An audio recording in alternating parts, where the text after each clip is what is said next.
on page 18 now, and you've written at the top here, listen, son, this is the real world we're living in. So if you want to go on from there. This is the system and the programming coming back at the explanation of how easy it is to control huge masses of people, and it can't handle it, so you're going to get hit and pushed back into your little box, your program box. Right. And the description here, this is if a child repeatedly behaves destructively towards the people and property around them, you would expect their parents to be partly responsible. If a bank behaves unscrupulously, you would look to their directors. If a church, their chief priests. If a scientist or doctor, their respective professional bodies. If a country or government, its leaders. If the planet is in balance, the mentality of those who control governments.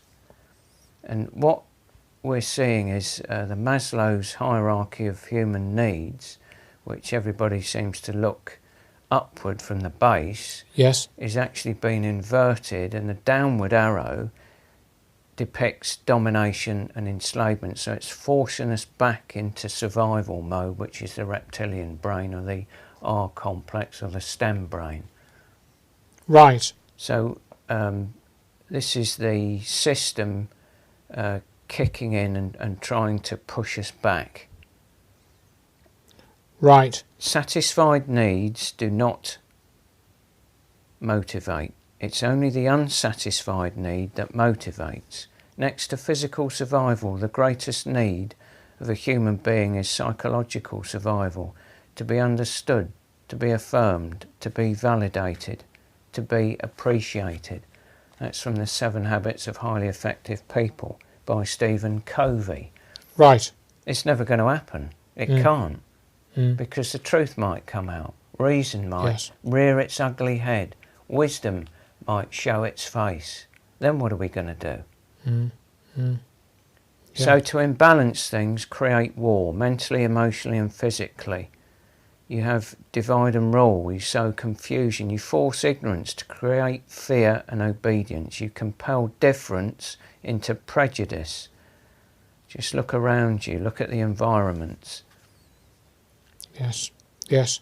And this is another example of DAFT, isn't it? Yes, that's right. There's imbalanced mentality creates imbalanced reality. The higher the level of such a mentality, the broader its impact. Yes. And we're coming on to Stanley Milgram again. Okay. We've got a quote here. While structures of authority are of necessity present in all societies, advanced or primitive, modern society has the added characteristic of teaching individuals to respond to impersonal authorities. Whereas submission to authority is probably no less for an Ashanti than for an American factory worker, the range of persons who constitute authorities for the native are all personally known to him. While the modern industrial world forces individuals to submit to impersonal authorities so that responses are made to abstract rank indicated by an insignia, uniform or title, and this goes back to what the subjects were doing by passing on electric shocks to others. Okay. We mentioned previously about willing obedience. This is another quote from the same book. Such institutions as business, the church, the government and the educational establishment provide other legitimate realms of activity, each justified by the values and needs of society, and also, from the standpoint of the typical person, accepted because they exist as part of the world in which he is born and grows up. Obedience could be secured outside such institutions, but it would not be in the form of willing obedience, in which the person complies with a strong sense of doing the right thing. Ideological justification is vital to obtaining willing obedience.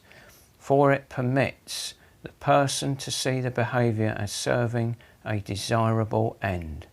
Only in this light is compliance easily exacted. So he talks about ideological justification. Yep. Let's break that down. That's an idea, so that's Yep. right brain. It's logical, it's left brain. It's an ideal, so you're aiming for something. Yes. Maybe both frontal lobes. It's a justification, so you think you are right, you're doing the right thing.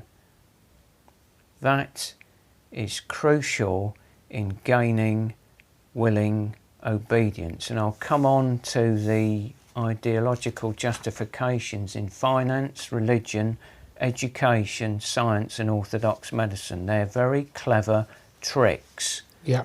And if Yeah. you don't know information outside of a limited awareness, you'll buy into them because they're on the surface, they're true, and it's what people want, or it's what Yes. people expect there to be. But because it's an ideal, you never get to it because you're never supposed to. And what it does, it buys in, you're bought in with eternal commitment because you keep on feeding it and feeding it to get something, if only, if only, if only. It's never going to happen. Yes, and I think it's grown to these institutions have grown to such a size that we've all become absorbed into them to a greater or lesser extent, or at least we have like our umbilical cords plugged into one or more parts of those networks, because that we need it to sustain ourselves, or at least that's what we think, and that's what we're encouraged to do. We're plugged into them, whether we like it or not. Yeah. It's from cradle to grave. It's so-called education, when in fact it's programming. Yes. And we're too young to know the difference. It's money. It's religion. It's God. It's some higher force that we have to beseech or approach for something that we can't provide for ourselves. So we are subordinated. Every single time we're subordinated. I'll come on to that. Okay, yeah, in great. a bit more detail. Let's start with finance then. I'm not going to go into too many details. What I'm going to do is I've allied up the heart diagram where it becomes a plain heart, and then it goes into a wall and then an igloo surrounding it with all these bricks, this bricked up heart.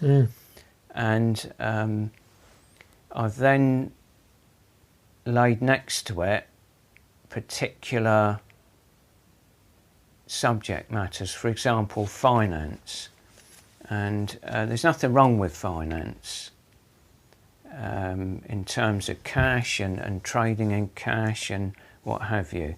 The ideological justification in finance is that trade brings prosperity, because it does. Well, it's supposed to, and it does for many. But as you do some research and you find out about the fractional reserve system, what it does, it creates debt. Money is created out of fresh air as debt, and you get charged interest on it.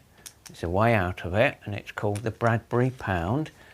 And then it's an example in 1914 where the Chancellor of the Exchequer, Lloyd George, was requested in inverted commas by the Bank of England to print some money. And he ordered John Bradbury, the Chief Secretary to the Treasury, in 1914 on the 7th of August to print money, because the Bank of England in effect told them to. Why? Well, they thought that we were all going to panic, run to the banks and take our money out because World War I had been declared. Right. Now, as it turned out, they were in such a rush or panic, they printed the money on one side to start with, And, well, the rush didn't happen because maybe we just don't think like certain people. Maybe we're thinking about family and provision and am I going to, where am I going to be, am I going to be an army, navy, where am I going to be posted to? Right. All those sorts of human things.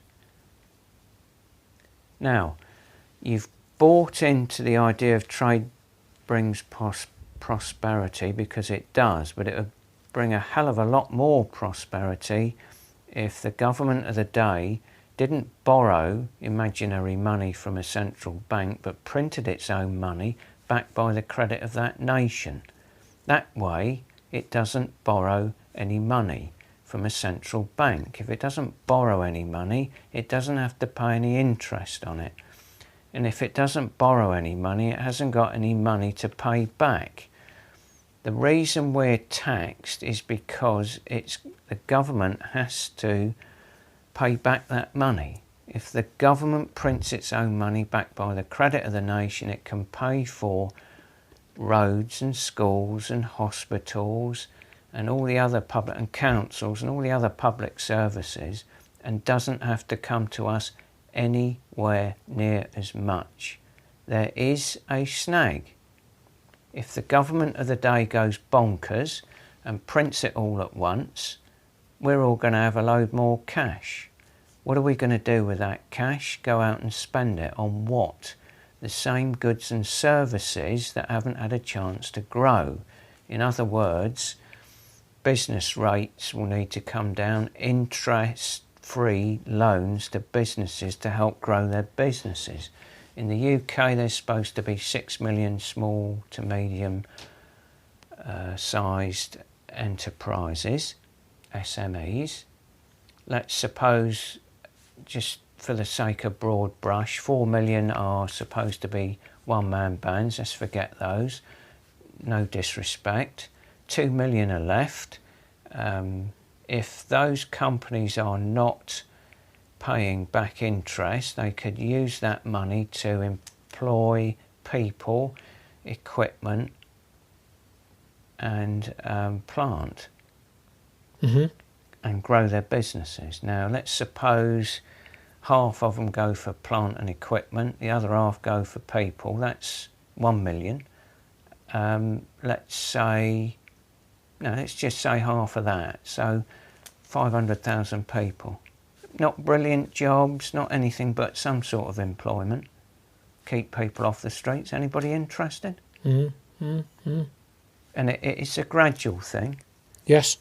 Now, build the economy. Apparently the Guernsey pound, there's an article, if you Google or your search engine, is Guernsey pound and Louis even, as in even Stephen, but not Stephen, but Louis even. There's a simple article about the Channel Island Guernsey pound after the Napoleonic Wars in 1815, where the banksters came in about 15 years later and stopped the process of Guernsey printing its own money.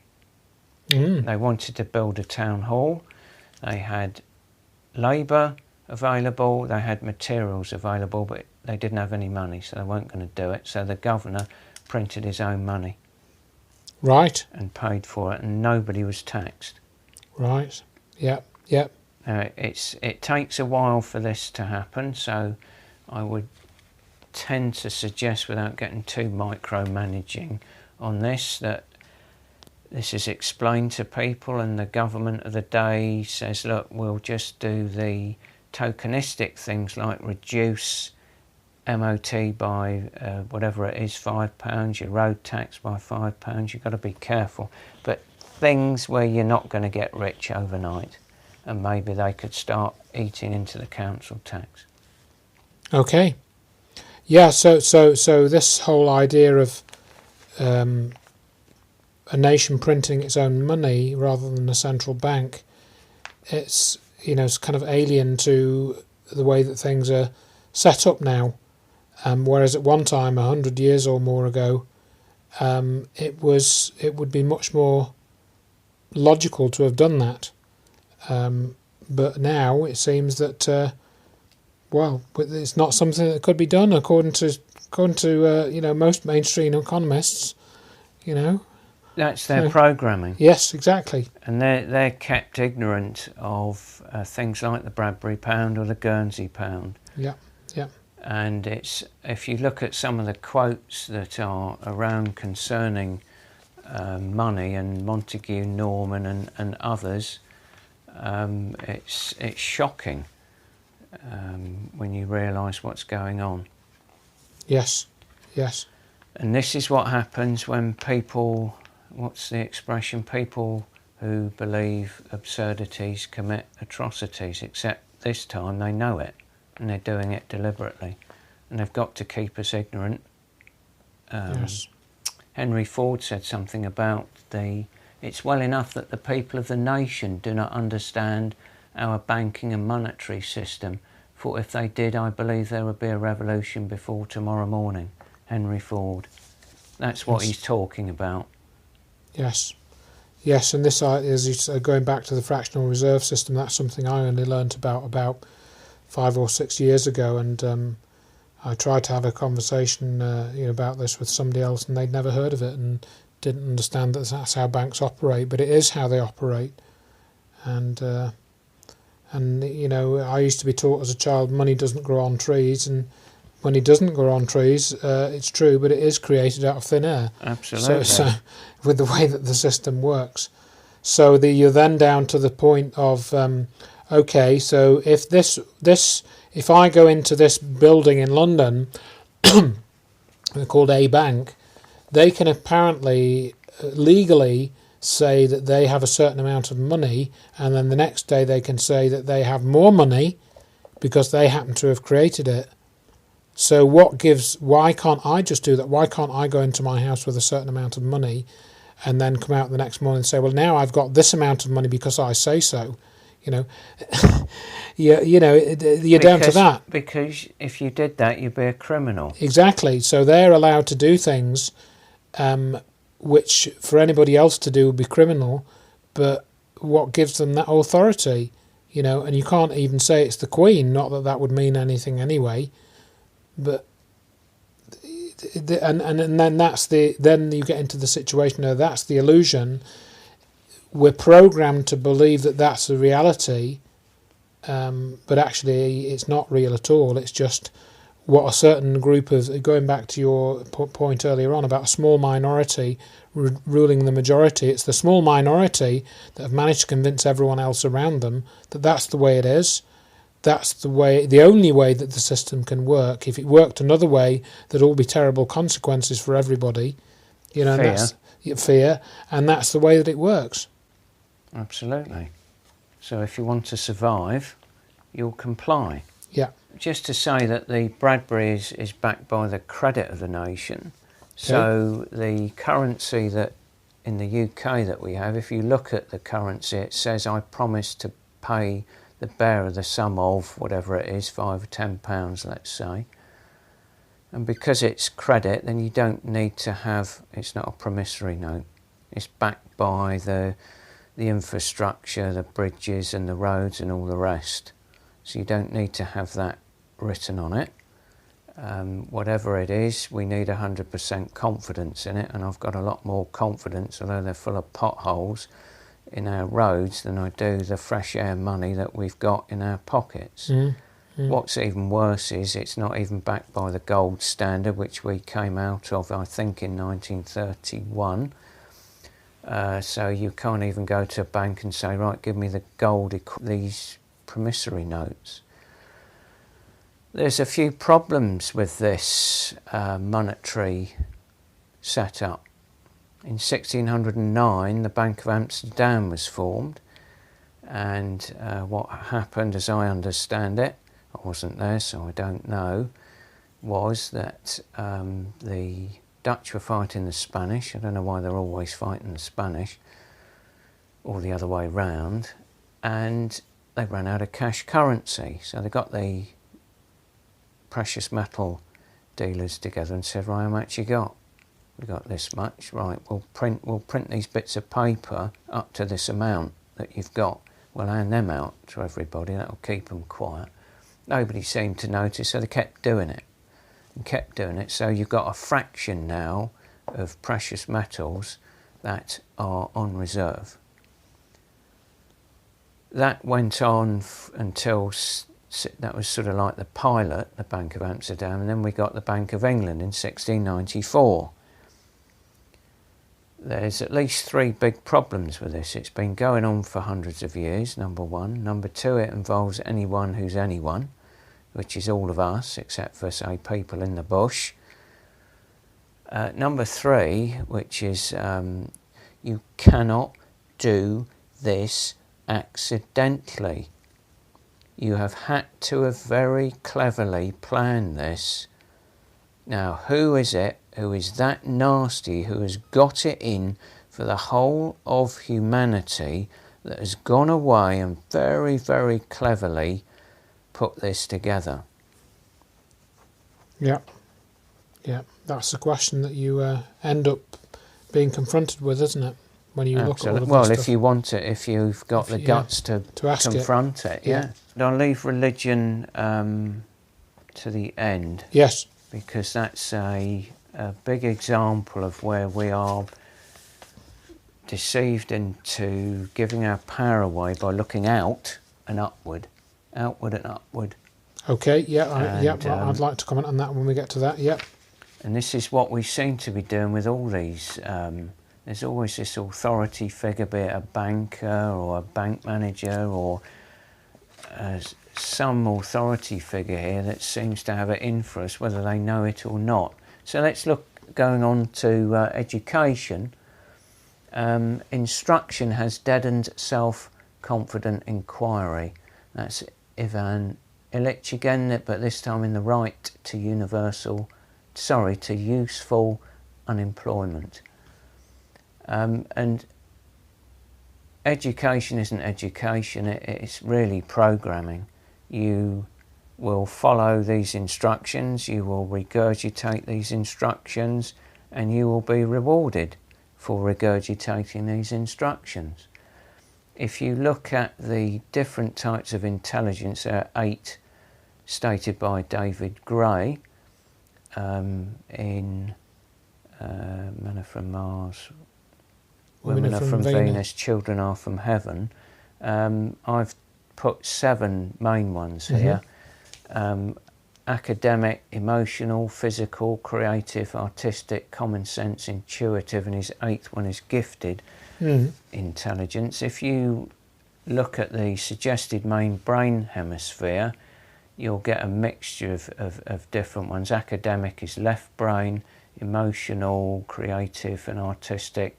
It's suggested here a right brain, physical, common sense and intuitive, probably both. You could argue that either which way, it doesn't matter, because the educational programming is academic and that's left brain. And that's what you see in the 5 sense world, or what you can be made to see. True education, strengthening the powers of the mind, tries to balance all types of learning, which is a nightmare for any tyranny. Yes, yes. And just to make the point, or for Rabindranath Tagore to make the point about left brain, he says that a mind all logic is like a knife all blade. It cuts through the hand that uses it. That's very good, yeah, very good. One thing that I'd throw in here, because I've been involved in education, and I don't like to think I've indoctrinated anybody or given them programming instructions, certainly not been my intention, but I was taught some time ago the meaning of the word education, which is from the Latin, which is educo, which is to lead out. So in other words, this ties in with what I think, if I'm correct, maybe people who listen to this will write to me and tell me I'm wrong, but as far as I'm aware, this ties in with what's called the Socratic method, which is whereby you assume that everybody intuitively knows everything already, because somehow, they can establish this connection to universal knowledge, which we won't get on to talking about today, but I sort of do think that is true. If people were given an open-ended way of experiencing their environment, you could draw out from them things that they didn't think they knew, but actually they do know. And that to me is what I like to do as education, where you get people to ask themselves questions, and you teach them certain things, teach them a base level, and then you try and encourage them to move forward from there under their own thought processes, without prompting, without necessarily pushing them in a given direction. And that's where in other words, you're leading out these concepts from them. But that there are not many tutors and teachers that do that. I don't think, certainly not in schools and colleges. There are not that many that can do it well. And they, particularly now, as I said, you've got to follow a curriculum and a syllabus more closely than perhaps when I was in education. So there's less opportunity to do that anyway. And where were those teachers before that time? In the programming schooling system? Yes. So it's going to be very difficult. You may occasionally find one. Yes. But that's the whole point. It's to self-perpetuate. We have something here you've got to buy into this programming system, which we call education. So the buy-in, or the ideological justification, in this case is, well, what you want it to do. You want it to prepare people as responsible adults. Yes. Or some such thing. Yes. As that. And you get your basics like read, write, arithmetic, and then you build on that, and you get into reports and tests, and then external examinations and obedience training. And as you go up this picture with the heart and the walled heart picture, each time you go up a level, it's a bad copy, an archontic bad copy. That's what the archontic realm does. They make bad copies of things. And then as you go up again, you get a bad copy of a bad copy. So it becomes more and more restrictive, which is consistent with a dictatorship or tyranny. And it restricts. You can't think this, you can't think that, you've got to do this, you've got to do that. Yes, absolutely. Yes. And this idea of bad copies, like making a photocopy of a photocopy. And yes, exactly. Mechanised as well. Science, again, it's a similar type of thing. You might view it as a branch of programming. This is a quote from Professor Richard Feynman, a Nobel laureate in physics, 1988. If your theories and mathematics do not match the experiment, you are wrong. Yep. Now, science can be used in a balanced way: heat, power, shelter, food, distribution. But too often, as we've mentioned before, we're always blowing each other to pieces. And if we ever do get anything, it's usually it's a spin-off from blowing each other to pieces. This is so often the case, and again, you're down to creating an enemy, or you're creating a perceived enemy even, and having this feeling that you need to then use the science to create something to attack the enemy before the enemy attacks you. And then you're involved in this eternal arms race, both in terms of an offensive capability and a defensive capability.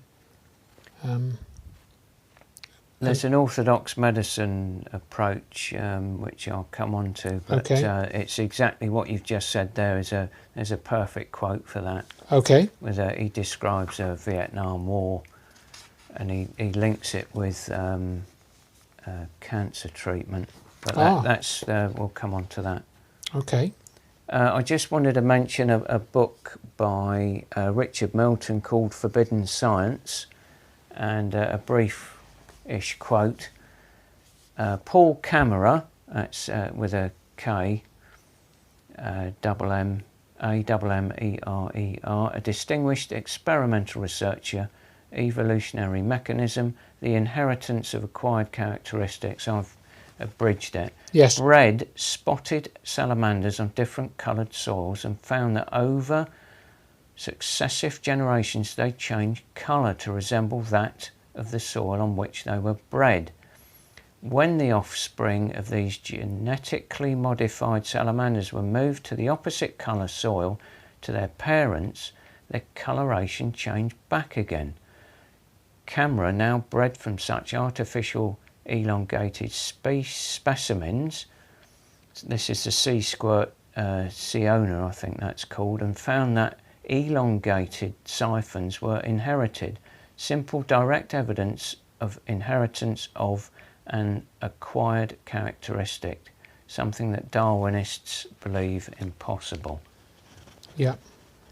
So that's something for people to think about. Yes, and I mean, and a prime example of how a mainstream scientific idea has been established as fact, but is contradicted by the evidence, which goes back to Richard Feynman's quote that you started to read out in this section.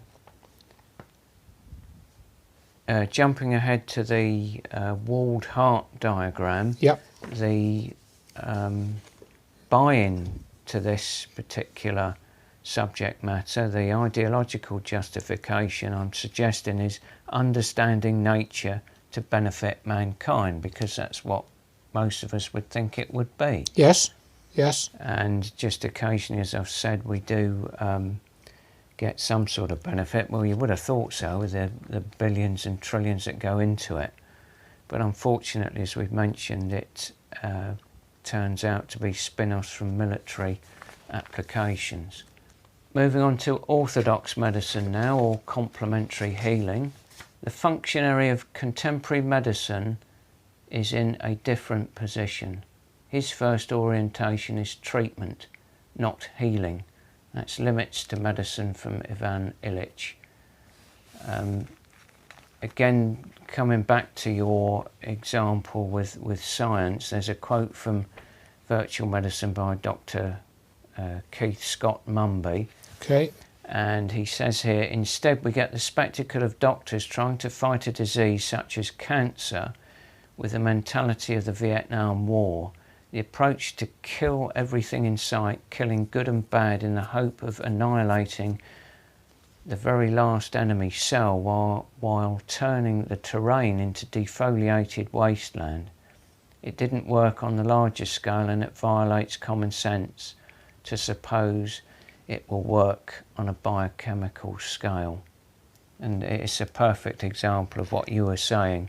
Yes, and I'll just say at this point, for people listening, to sort of tie in with this, that with conventional allopathic medicine and cancer treatments now, as we speak in 2017, the basic options that you are given haven't changed in almost 100 years, and those options are, when you go to a hospital for treatment, hospital ward, they basically will say to you, depending on the type of problem you have and depending on if you're given any options, for treating cancer, we can cut you, we can burn you, or we can poison you. Which would you like? Or would you like a combination of those three? And that's essentially the only three options that you are given now, and that's been the case for about 100 years. And this ties in with this, the killing thing. We have to kill the cancer, so we'll kill a bit of you as well, while we go along, if you don't mind. Thank you very much. And of course, again, we could do a whole many hours on the alternatives to that, which are not talked about. Another example back in the day in medicine is the pleomorphic theory versus the monomorphic theory. Louis Pasteur apparently stole some work from a French contemporary of his called Antoine Béchamp. Antoine Béchamp was looking down his microscope and he saw things that he called microzymes, small bodies, and he thought they had something to do with disease.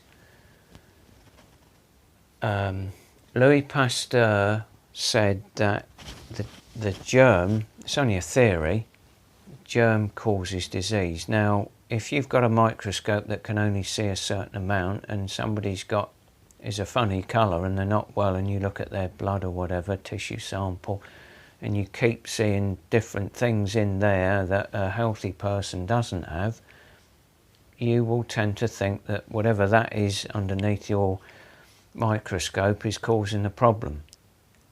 Antoine Béchamp thought, well, hang on, there's something else before that. And he thought that the environment affected these microzymes, and it then became what we call a bacteria or a virus or whatever that we think today causes whatever the condition is. Gaston Naessens also, he was a microbiologist, and he did some work on this, I think, in 50s and 60s, 1950s and 60s. He said, there's a quote here from The Medical Mafia by Dr. Guylain Langto, and she says, thanks to this famous microscope, Gaston Naessens was able to describe the complete cycle of a somatid. He called them somatids as opposed to microzymes. In a healthy environment, it goes somatid spore, double spore, then it returns to somatid. In an environment in poor health, the somatid does not change back into a somatid after the double spore phase. It enters into a cycle of 16 different forms. Each person can see with their own eyes the state of their immune system and determine their own state of health if they get a live blood sample. And I hope one day that we'll be able to have those in medical centres, healing centres, and people can say, right, I'm eating too much rubbish because my blood is doing this, or it's this shape, or it's clumping together. One of the factors that affects this is pH. You have the acid alkaline scale where 7 is neutral, 1 is strongly acidic, 14 is strongly alkaline. The blood is, I think, 7.365 pH. If things start to become too acidic and increases in acidity, I understand that it goes from bacteria, add more acidity, it becomes virus, then it carries on to fungus, and then to mould, and then to decay. And if you look at the rubbish that we're stuffing down our faces, it's hugely out of balance. Do please look at websites like Good Health Naturally with Robert Redfern. Okay. And there's a great deal of importance with fluoride as well. Fluoride gobbles up iodine. Iodine's very important in the thyroid gland. The medical profession used to use it if people were hyperthyroidism, in other words, an overactive thyroid. And it's also important in women in breast tissue and ovaries, and it's suggested somewhere that the lack of iodine, there's some issue with hormone control, and you tend to get cysts on their ovaries, and when people start picking up their iodine levels, the cysts tend to recede.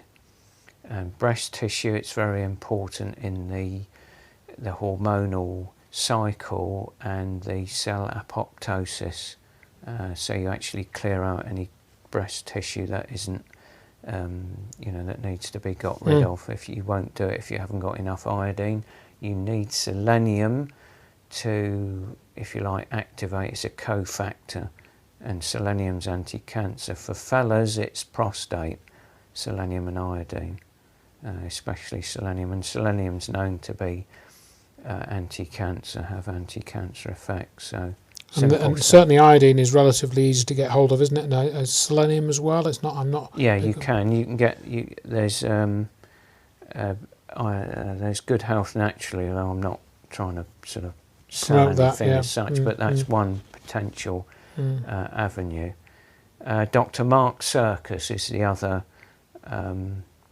website. He does a lot, all sorts of things.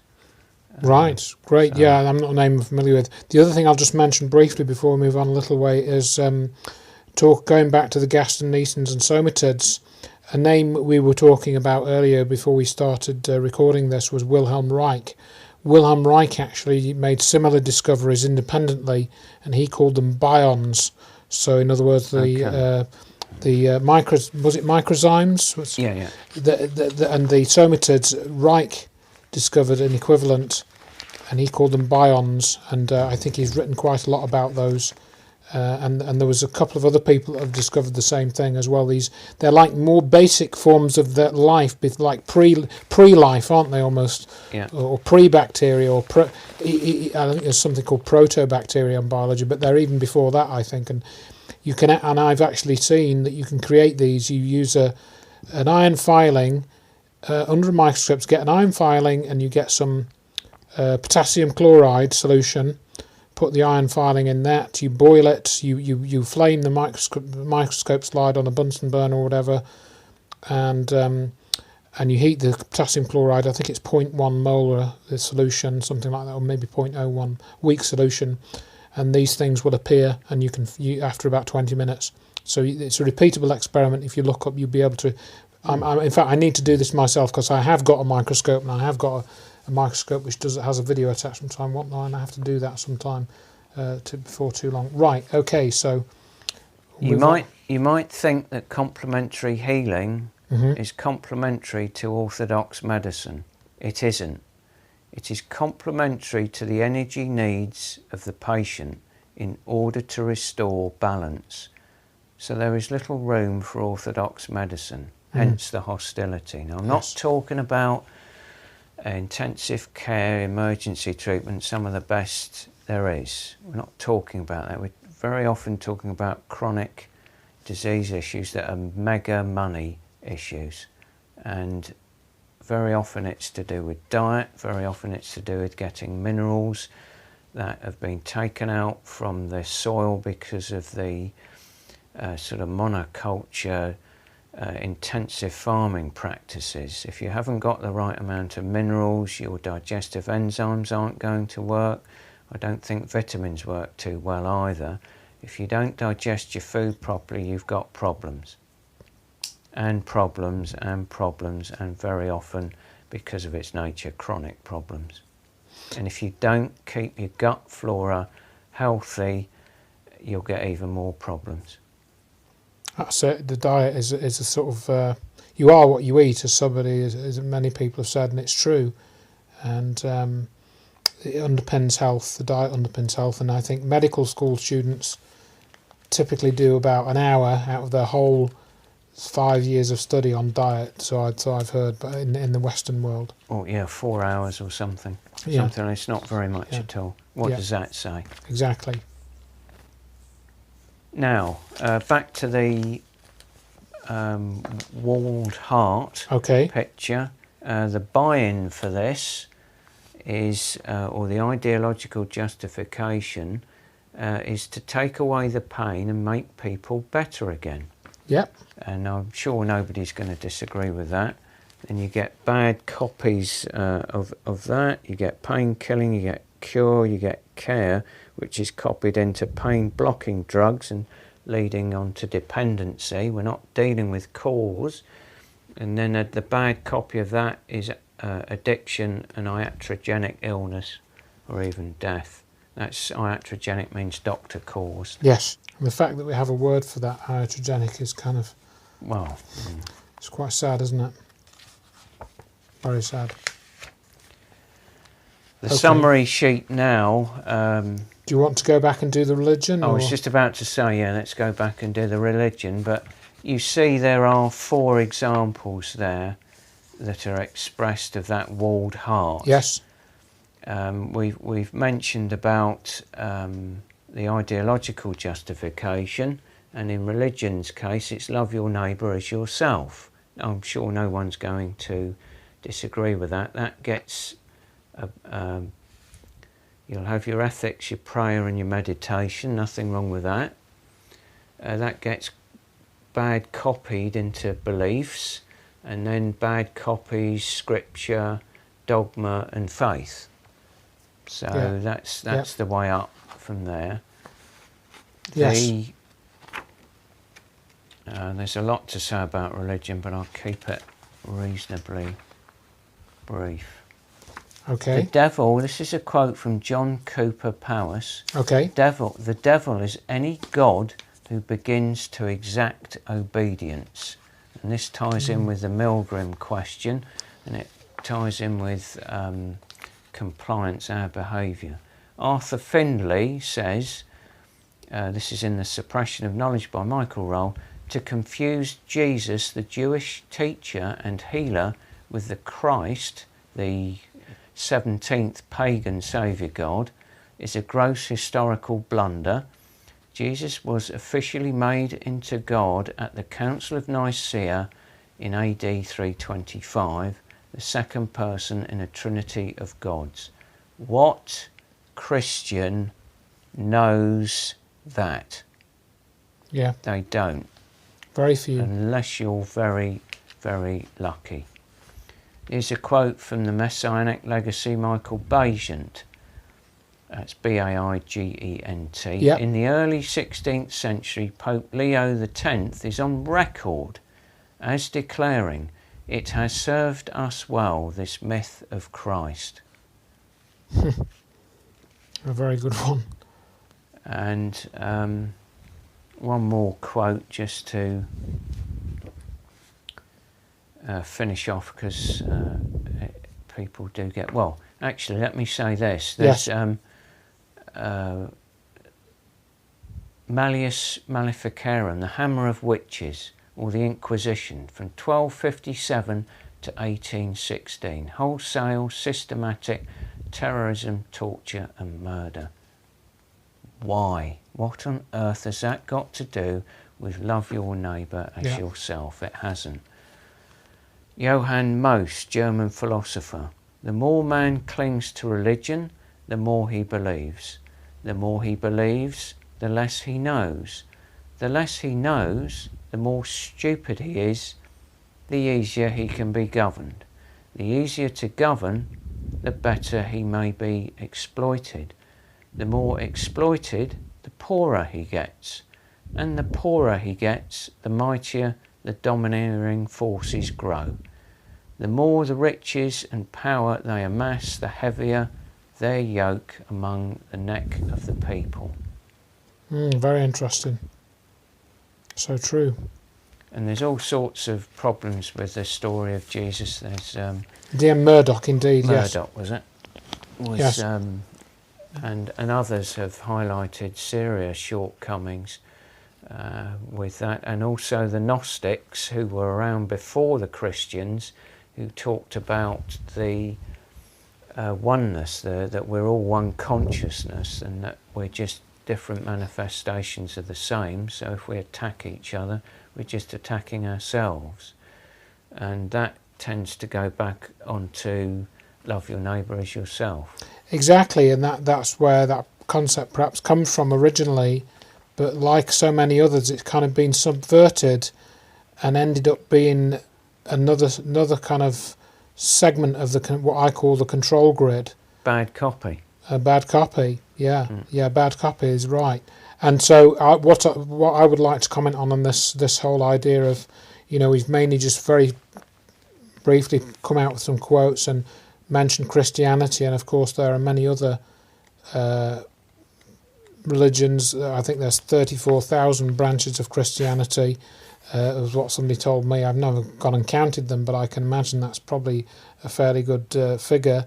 But my main point that I wanted to make is that this whole idea, and this particularly became even more starkly apparent to me when I started looking at this D.M. Murdoch's work, and there are others that have followed the similar path, looking at the astrological symbolism that's within the story of Christ and other stories, and just throwing a couple of things like the story where Jesus walks on water, and that can be interpreted as the sun reflecting on the water. That, because the sun is Jesus, and Jesus is said to be the Son of God, which is synonymous with the physical sun, which then goes back to ancient Egypt and Ra and all of that, and Osiris, Horus, and all that trinity of the Egyptian gods. But then, as we were saying before the conversation, you look at the time that we're at now in the year, which is at Easter time or just after as we record this, and Easter moves around in the Christian calendar. Jesus died on a certain date of the year, did he not? So why does the date of his alleged death have to move around? And curiously enough, it moves in relationship to the phase of the moon.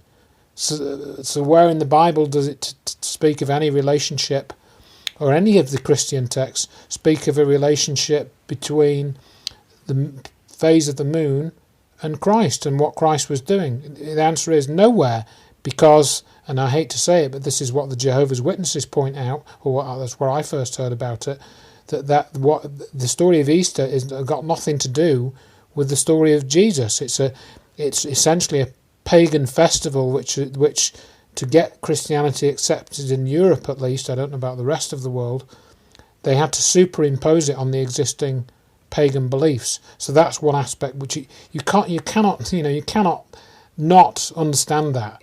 You cannot deny that Christmas is 3 days away from the winter solstice. It's a fact. You can't deny it, the way that our calendar is arranged, and it's not a coincidence. Going on from there and going back to some of what we were talking about earlier on about, so what we haven't said in the conversation is that this idea of giving away your power, and this is what religion, and particularly Christianity, has encouraged people to do on a spiritual level.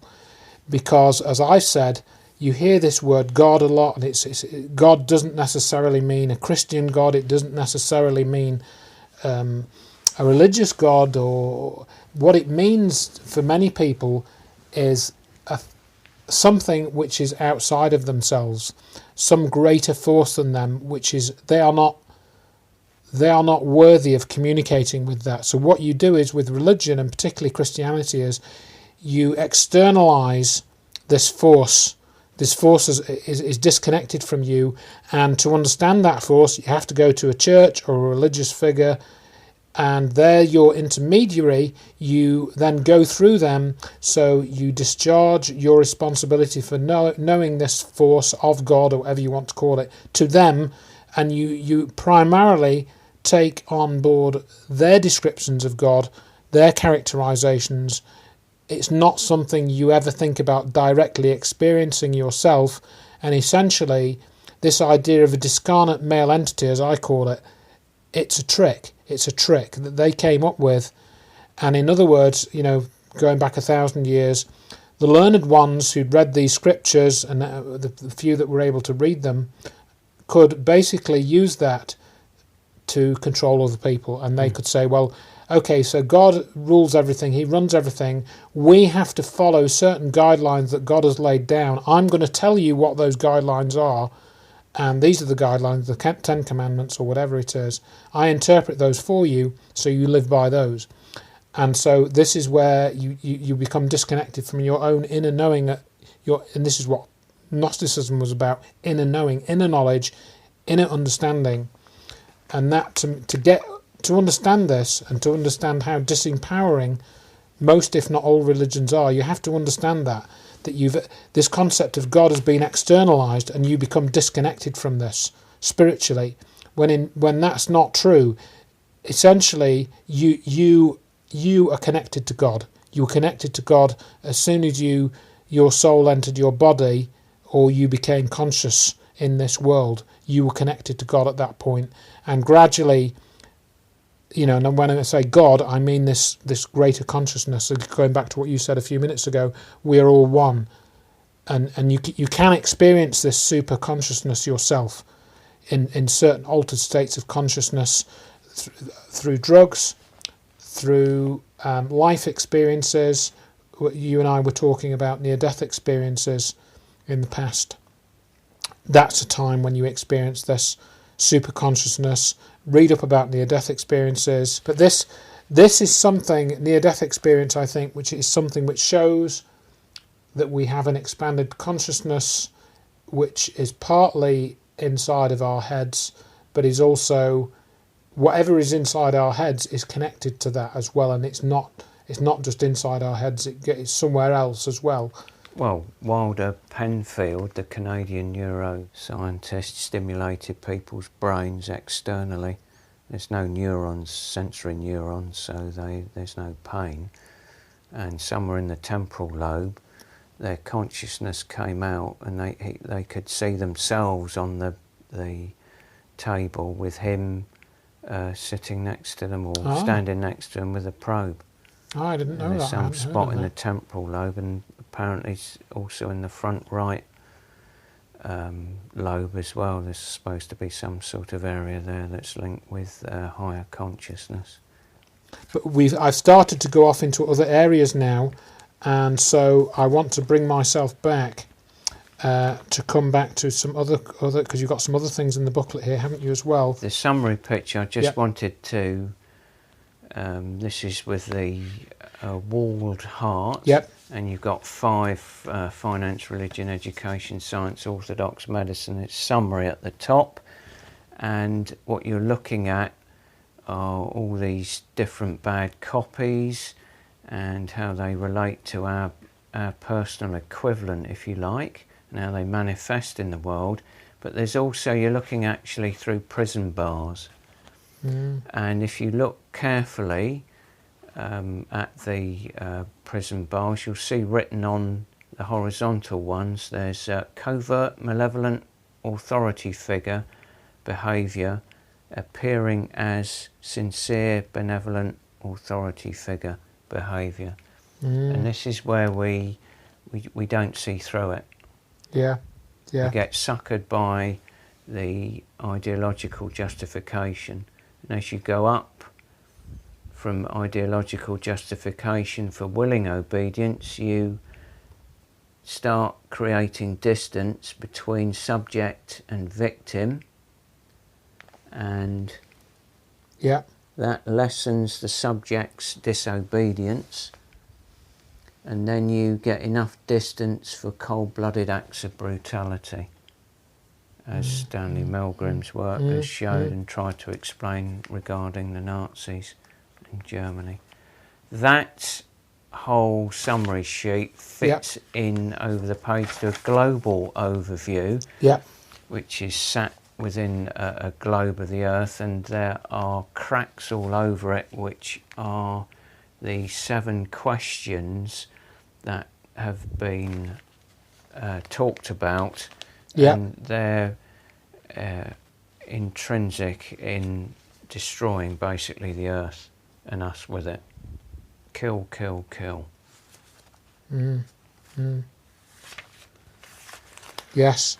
At the back of the booklet in Appendix 1 there are different lists of deadening authority figure talk and a complementary thought police alternative. Okay. So we've gone into one of those, for example, practice makes perfect, when it's practice makes permanent. And there are many others which are there for people to. So that's an example of kind of unpicking the psychology that you could argue is behind many of these other commonly trotted out phrases. What the programming is behind why we come out with some of those common phrases. That's what you've put in Appendix 1. Yes, it's you can see through the brick wall. You're trying to get a bit more to the truth. Yeah. Very often these things can be right, but they're not true. So what's the difference then between right and wrong and the truth? Yeah. Don't know. Well, once upon a time when you were very little, you knew what was true because you listened to what was in your heart. You didn't know anything about right or wrong. Right or wrong comes from an authority figure, usually mum or dad, and quite often it can be loaded. And we confuse the two because there's consequences and punishments and pressure and stress and all the rest. And, you know, survival issues or perception of survival issues. And once you get into that, the truth very rarely gets a look in. Absolutely. Yes. And then following that, you've got the simplified explanation of brain function. Did you want to make any comments on that? Yes, it's just to say there's sort of basic stuff. The frontal lobes, left side's more linked with logic and reason, the right side intuition, creativity, vision, access to truth and wisdom. Underneath that's the limbic system or emotional brain, and that's associated with other aspects of the brain like the hippocampus, amygdala especially. And then underneath that's the brain stem. Oh yes, yeah. And that's associated with reflexes and also conditioned psychic reflexes, which Pavlov's work showed us with dogs. And part of the reason dogs were used was because their metabolism is similar to ours. Nothing to worry about. Yeah. This is a quote from Battle for the Mind by William F. Sargent. Various types of belief can be implanted in many people after brain function has been sufficiently disturbed by accidentally or deliberately induced fear, anger or excitement. Of the results caused by such disturbances, the most common one is temporarily impaired judgment and heightened suggestibility. Its various group manifestations are sometimes classed under the heading of herd instinct and appear most spectacularly in wartime, during severe epidemics, and in all similar periods of common danger, which increase anxiety and so individual and mass suggestibility. So you're backing into believing what the authority figure tells you. Mm-hmm. If you get angry, frightened or excited enough, the way I look at it is that your frontal lobes eject and you're left with the limbic system, and if you keep piling on the pressure, that goes, and then it's the stem brain, and that's you're either with me or against me. So you're peeling back those layers depending on the level of stress. Or perception of fear, whatever it is that you've put there, because they become more suggestible and more amenable to authority. So you're creating suitable environments or situations that provoke you to react and become suggestible. You start thinking deadening authority figure talk or DAFT. You demand what the authority figures want you to demand, and if they are malevolent, what they have already planned for. This is the problem reaction solution situation. Yes. And it appears that, you know, whoever has set this up, because I think it has been set up by somebody, we haven't spoken a lot about that, knows this. In other words, this design, the way that the system is designed, it hasn't necessarily been thrown together, it hasn't necessarily been evolved. It's been carefully constructed over a period of time to basically pen us in spiritually and physically, so that we can barely, you know, that we have little chance of escaping while we're in a normal physical body, at least. You can sort of do it, but it's really tough. It's really tough. And then you've got some more quotes in the inside back cover here. If you turn your life into a campaign against things, the things you fight will expand. Decide what you are for. And I suppose that's a much more sensible way of trying to be sort of positive, or why you need to try and be constructive. So you take into account the positive and negative, and you build a world. It's Mahatma Gandhi's become the world you want to be. Yeah. Okay, well, if people want to get copies of this booklet, which is, I recommend, would be a good thing to do, I will have some copies. I can contact Totus to get some more. He has a few. You'll find some links to download it from my website, which is checktheevidence.com. And I don't think, Totus, you've given any other interviews about this, have you? Or have you? Correct me. I don't. You've decided that you wanted to sort of get this out there after perhaps a number of years thinking about that. And so I hope that this will help people break out of some of the mental shackles which we are subject to, and kind of short circuit or dissolve some of the programming and make it a bit clearer, how these systems are functioning, and help you to move forward in what I would sometimes cheesily called or cornerly called a spiritual journey, but that's what it is really. It is a spiritual journey that you are on, and I hope that it will help people listening to this move forward in that journey. And I don't know whether you want anything you want to finish on, Totus, but I'd like to thank you for spending time with me today to go through this, and for putting this together and the time that you spent doing that. Thank you very much, Andrew. I'll just add one reference. That's Mark Passio, the Matrix trilogy, and he deconstructs the 3 films, and that's certainly worth pursuing. Okay, yeah, and another interesting speaker, Mark Passio, and yes. So once again, then, Totus, thank you very much for your time today, and we'll hope that this will go out to people at some point in the near future, and they will get something out of it. Thank you very much, Andrew. Thank you.